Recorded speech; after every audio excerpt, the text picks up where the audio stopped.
We are finally on chapter 13 of the Gypsy book, and yeah, so she starts off saying that she is begging Nick at this point to come and get her. We left off in the last chapter where she was talking about the surgery that she was going to have on her voice box, and that she was scared to death of this, that she had to make sure that there was no possible way that this would happen. So she goes and she begs Nick. She mentions that Nick's mom had told her that relationships are selfless, that both people have to take turns putting in the effort, which in all honesty, that's how it should be, so that's not really incorrect. And then kind of complains a little bit, like how dare his mother think that this is just something simple for her to do, but brags about his mother for accepting her and everything else. And that her and Nick had finally came to the agreement that having the baby wasn't the best option for them, so they would have to scratch that idea out. However, in a couple of chapters beforehand, she had stated that Nick was the one who would refuse everything, that the only possible route for him would be to unalive her mother in the way that he did. Then Nick tells her that she needs to ask Victor to do this because he couldn't, but she needs to ask his evil side. She then messages Victor and he tells her, "Yes, my submissive, I will do the deed. Says, since you are unable to be the one to commit the act, I ask is if I do, I will be allowed to," and I quote, "grape your mother." So he is stating that in order for him to do this, she has to accept the terms of him raping her mother. She tells him no, and then tells him to rape her instead. One of the options that they had, or Nick had provided, was burning the house down by knocking over a candle, basically arson. And the next option was poisoning her mother, in which she stated no, she could not allow that because that takes too long and it's too painful. They bring up the idea of purchasing a gun, but either one of them can actually get a license to get a gun or get the permits and everything else, so that's off the table. Nick then brings up the idea, or she says that Nick brings up the idea of using a knife, in which he takes a picture of a machete, or copies or downloads a picture of a machete and sends it to Gypsy, in which she stated, fuck no, that's fucking crazy, absolutely not. In all honesty, that would have probably been way more humane than the kitchen knife, because it would have took way less time. But then Nick brings up the idea of afterwards taking Dee Dee's body to a farm where pigs can eat on her unalived body to get rid of the evidence. However, both of them were pretty small at the time, and there was no way for them to be able to carry Dee Dee's body.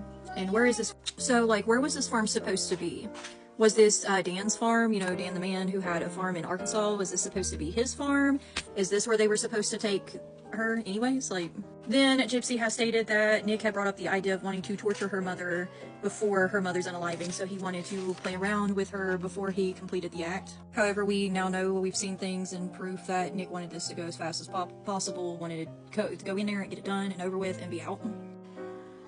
And then said after he gets done raping Gypsy, he wanted her to take her mother, either one of them. He wanted Gypsy to take the condom with the semen inside of it and then drink the substance out of the said condom. Nick states that, or Gypsy says that Nick said, "You know how Victor is."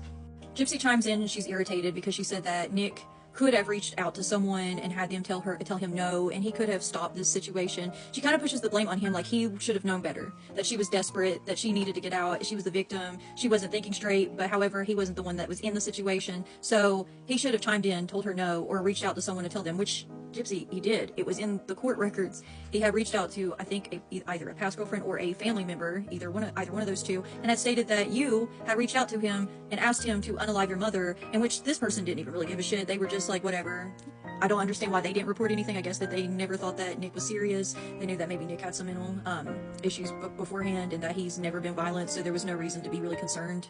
One of the things that Gypsy had said when she was going in about how they couldn't carry her mother out to a farm or anything like that, remove her mother's body, was that she was 95 pounds, but literally a couple of chapters earlier she said that when she was arrested, she was 92 pounds. Underweight. 95 pounds would have been right there at the weight that she should have been, but she was actually 96 to 100 pounds. She goes in and tells us that she has tried to run away twice from her mother, so this was not going to be a possibility for her, and we've seen in the text messages that she had also told Nick that she could not run away. It would be worthless to go to the police because they would see that she was, her mother was the one taking care of her. Her mother tells everybody that she's intellectually disabled, and they wouldn't take her seriously. But Gypsy, if you tried to run away twice, what was the other time, or when was the other time you tried to run away? Because I think that you've only mentioned once, and that was with Dan the man. She goes in and she makes excuses for like minutes straight on how this is not her fault and etc. She tells us that Nick was the one who used her. He used her to be able to play out his sick fantasies of wanting to do this to a person. Tells us that she would have loved if Nick was a real man who would then stop her and told her no and found a better option for her. And she mentions Dan. She's like, maybe I would have been better off with Dan. Once again, like, girl, get over him. Dan, the man left you stranded like he thought you were a 15-year-old girl when he first started talking to you and was completely complicit with that. And then he's like, he's on parole, picking you up, and getting in fights, and being a girl.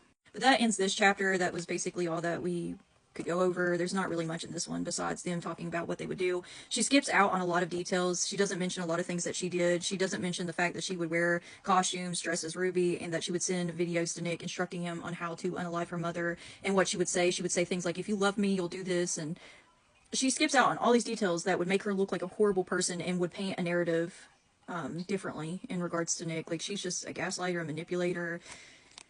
She downplays everything. Like, literally everything in this book she's downplaying her involvement in.